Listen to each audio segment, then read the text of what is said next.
She alleges Diddy's son, King, became obsessed with her while she worked as a stewardess. She claims the yacht job had been advertised as family-friendly. She goes on to claim that while working, King pressured her to take a shot, which she suspected was spiked. She then alleges that King cornered her and tried to force her to give him but she fought him off. And then all of a sudden, they rush to do the coroner come in and say, yo, she had she had pneumonia, she died of pneumonia, but nobody did no autopsy or nothing like that. Get out of here. Have her funeral, put her in a gold casket. It takes, what, 2 months to get those gold caskets, had it within a week? Oh, you're a millionaire, I guess you can. You're a multi-millionaire, you can get it that quick. The hits just keep on coming against P. Diddy, with a string of new civil lawsuits filed against the embattled music icon just this week. But Diddy isn't the only one who's facing some major allegations. Two of his sons, Justin and Christian Combs, are both name-dropped in several civil suits that list Diddy as defendant. And the accusations against them are pretty serious. Kim Porter's death has long been one of the most unsettling mysteries surrounding Diddy. A healthy woman, a devoted mother of 3, with no serious medical history, suddenly passing away from pneumonia. That alone raised countless questions. But now, with Diddy's legal troubles mounting and reports suggesting the feds may be reopening the case, even more disturbing details are emerging. The latest twist: Diddy's own son, King, is now being linked to Kim's so-called gin deal. From the very beginning, Diddy's former bodyguard has been one of the loudest voices demanding the truth about Kim's death. He never accepted the pneumonia narrative, and as new revelations surface, his suspicions are beginning to make even more sense. My man, I wish, for the sake of Kim's family, because bruh, if you know what I know, he put Kim in a gold casket,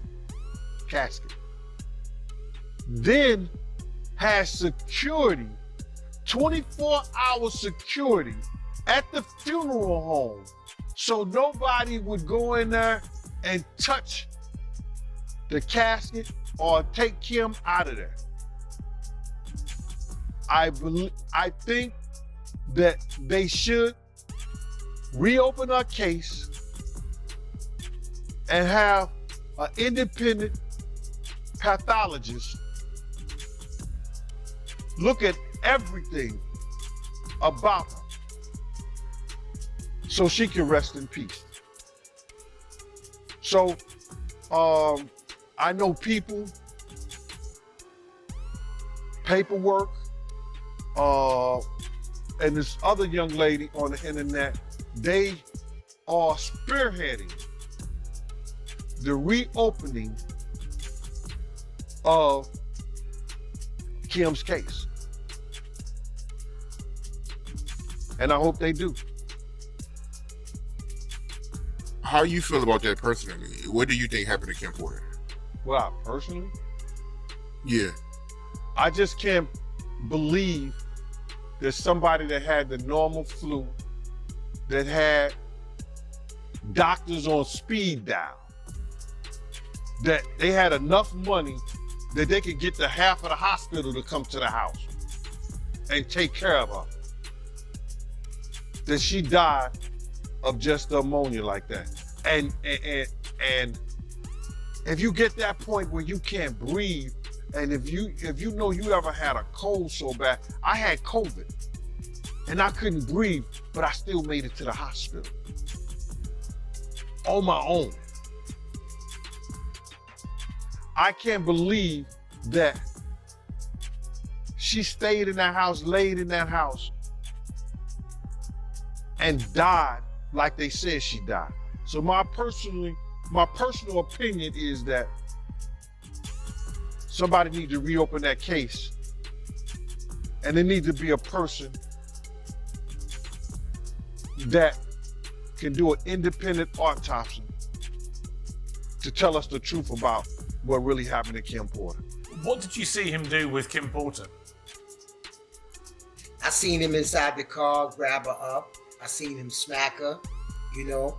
And one thing about Kim is Kim got to the point where she fought back because she realized how powerful she was. It was one incident on Sunset Boulevard in front of the Beverly Hills Hotel where I just seen the car rocking back and forth.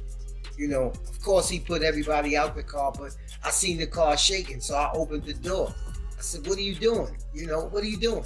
You see where we at and what are you doing?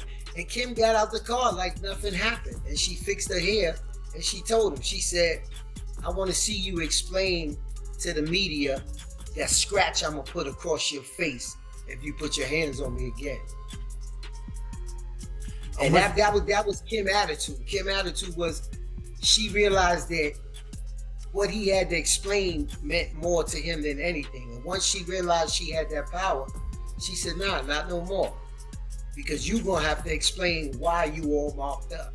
Jane recently revealed that before Kim's passing, she was often covered in bruises, a chilling detail that takes on new meaning in light of Cassie's lawsuit, which exposed Diddy's violent nature.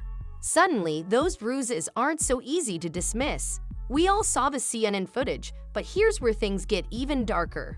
After Kim's death, her laptop and iPhone mysteriously vanished, gone, wiped clean, with no traces, no records, and no explanations. And somehow, no one questioned it. Right. I respect it. Kim Porter, you was telling me before this interview that Dallas Austin, his daughter, was at her house the day she died. Yo, I heard that the paperclip party broke that story because it was told to them by Kim's Porter father that is in the police report. That this is in the police report. That Dallas Austin's daughter, who was a friend of Kim, left her house at 8 o'clock. That Kim had made a call, 911 call at 2:15 that morning. And I don't know what happened in the 911 call or what was said. But they said that Dallas Austin's daughter, according to Kim's father, was the woman that left her house at 8:15. So she was the last person, according to her, to see Kim alive. And that was broken by the paperclip party because they had a conversation with Kim's Porter father. That's crazy. Now, what was Kim's state? Why did, and in the report, didn't it say she had blood on the pillow and bruises or something like that? The case needs to be reopened, man. The case really needs to be reopened. Because if that girl was there and she said that Kim was all right, what happened from 8 to 11?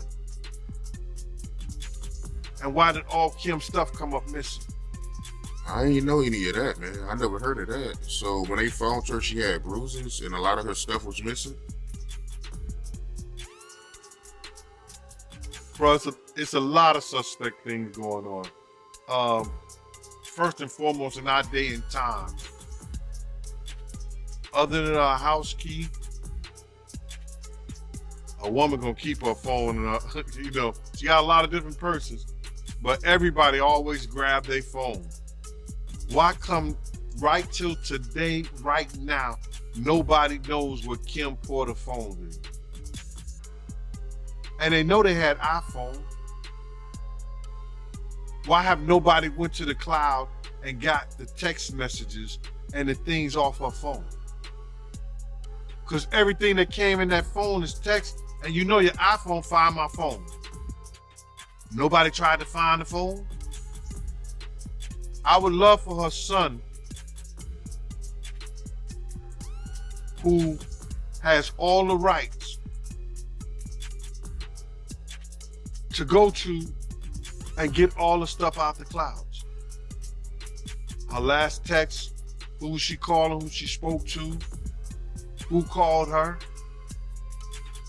where was the last place her phone was at before it was destroyed and cut off.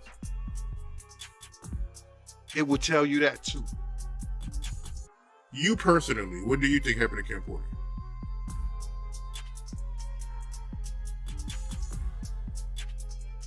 I'm not a medical, nor I was an investigator on that case.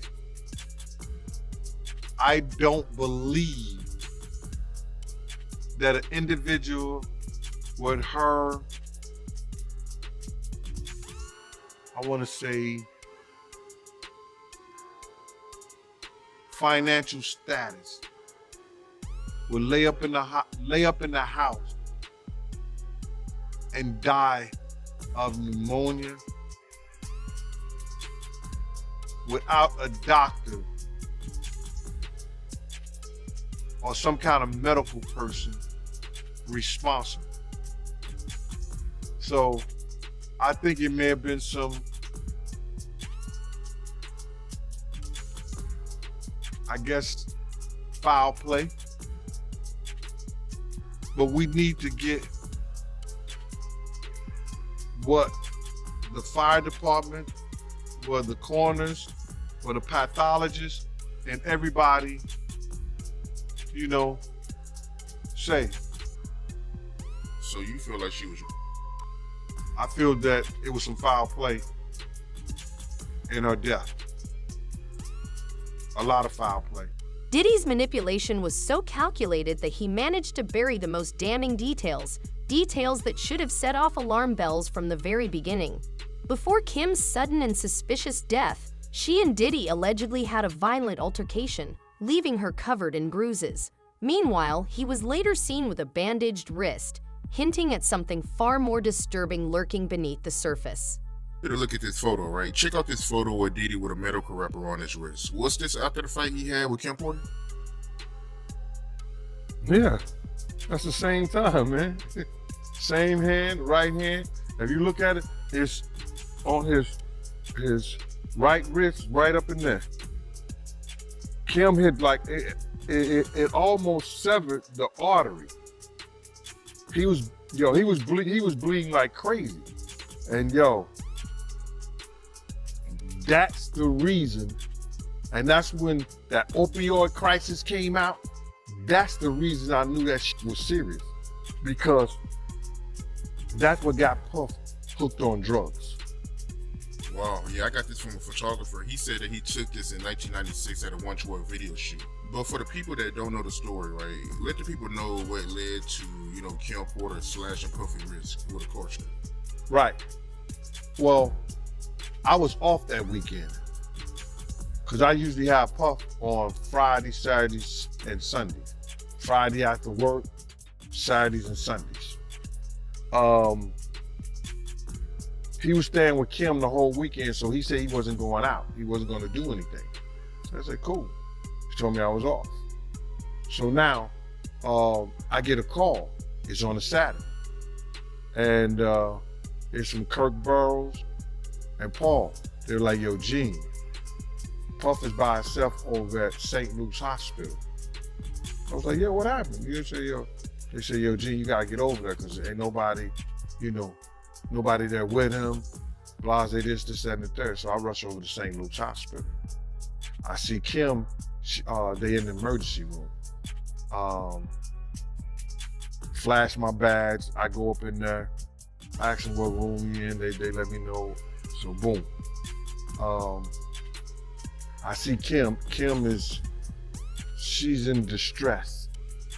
And you could tell that by her arms being folded, she was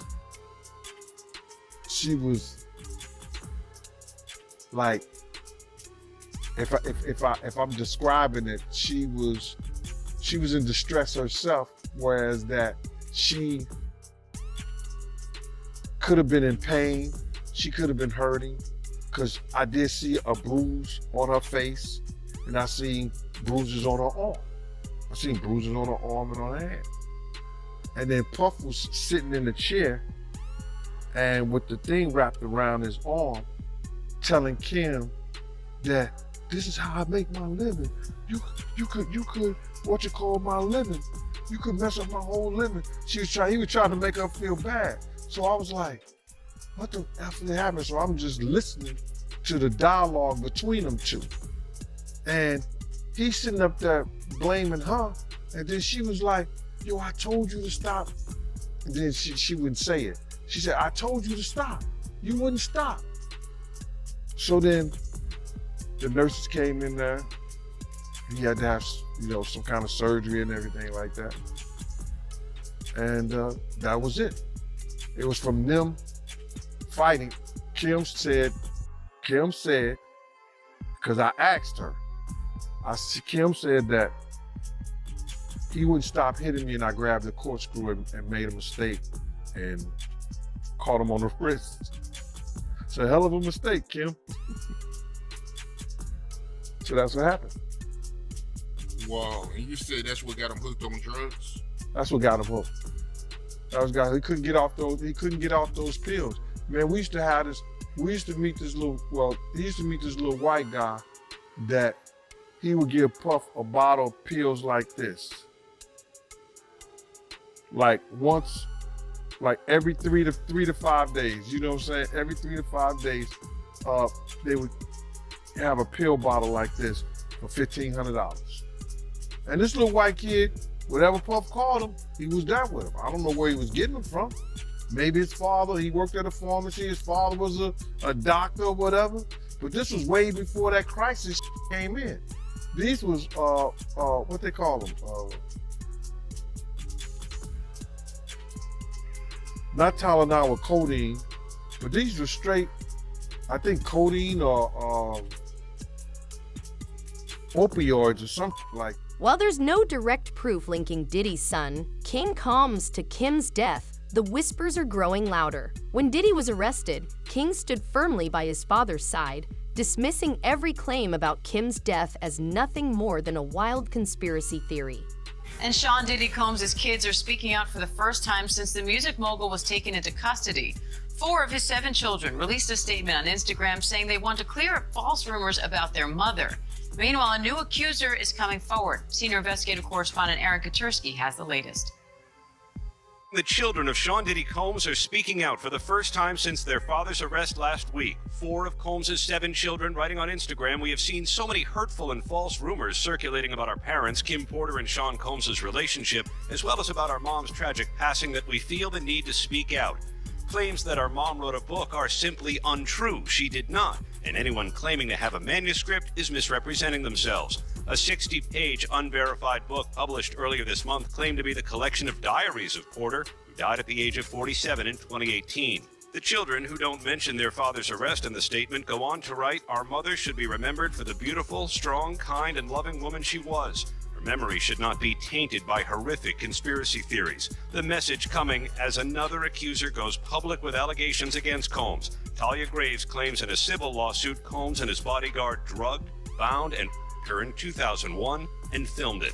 It's a pain that reaches into your very core of who you are and leaving emotional scars that may never fully heal. The 54-year-old Combs has pleaded not guilty to charges he led a criminal conspiracy that women. And Aaron Katursky joins me now with more on this. Aaron, how significant is it to have a new accuser making claims like this on camera as Diddy's facing these criminal charges? Well, look, she is detailing in an anguished appearance with her attorney Gloria Allred what she said happened to her in 2001 and the lasting impact that she said it had on her, and coming after Sean Combs' arrest on criminal charges perhaps lends some additional credibility because he's already been charged in a racketeering conspiracy that sought out women for.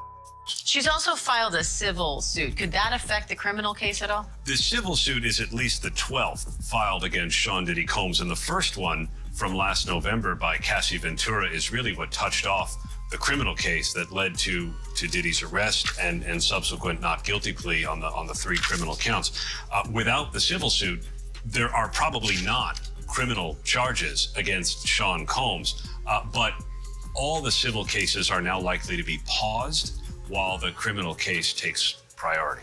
Now, some of Combs' children issued this statement on Instagram, speaking out in defense of their mother, but they didn't really mention their father. What do you make of that? It was an interesting statement coming a little more than a week after Combs's arrest here in New York.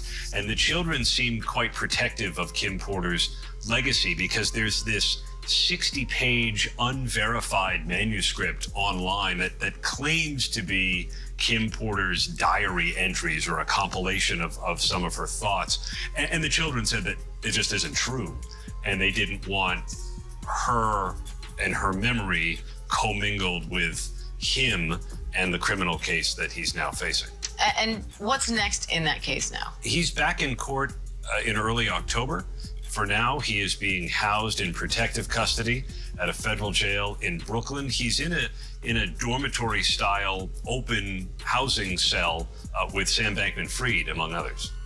All right, senior investigative correspondent Aaron Katursky, thank you. How are you doing this morning? How's the family? What's it? Let's see. How are you feeling this morning? Father's twin.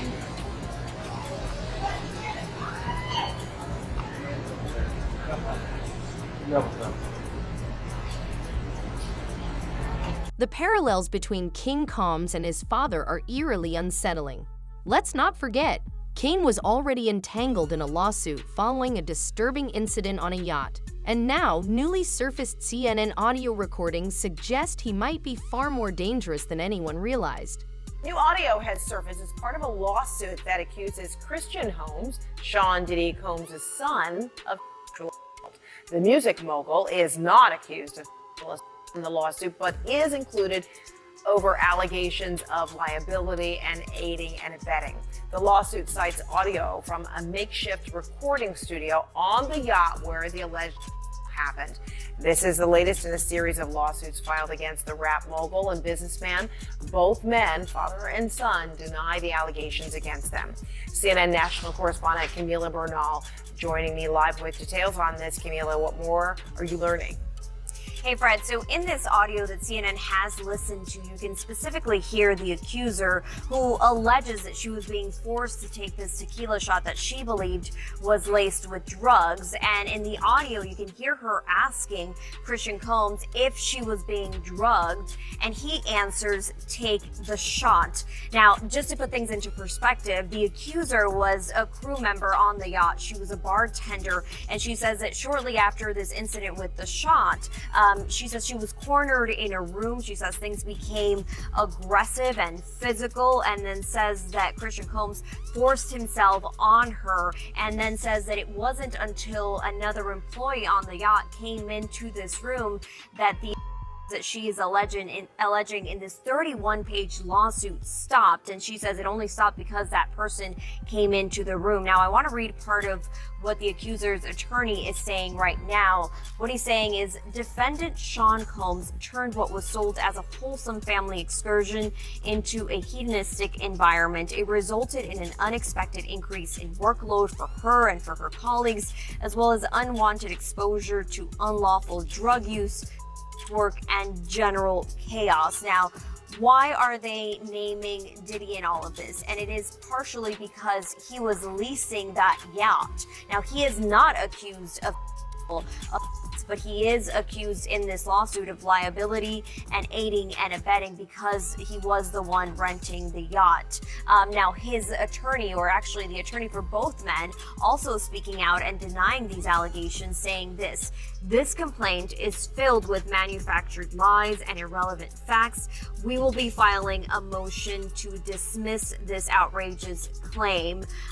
Again, they have continued to say that this is something that they will fight, that they are innocent in all of this, so we'll have to wait and see how this plays out in court, if it gets to court, or if it gets settled at some point, which has been the case with a previous lawsuit. But again, we'll have to wait and see what happens as Diddy and his son continue to say they're innocent, and the victims here continue to say that they were just Fred.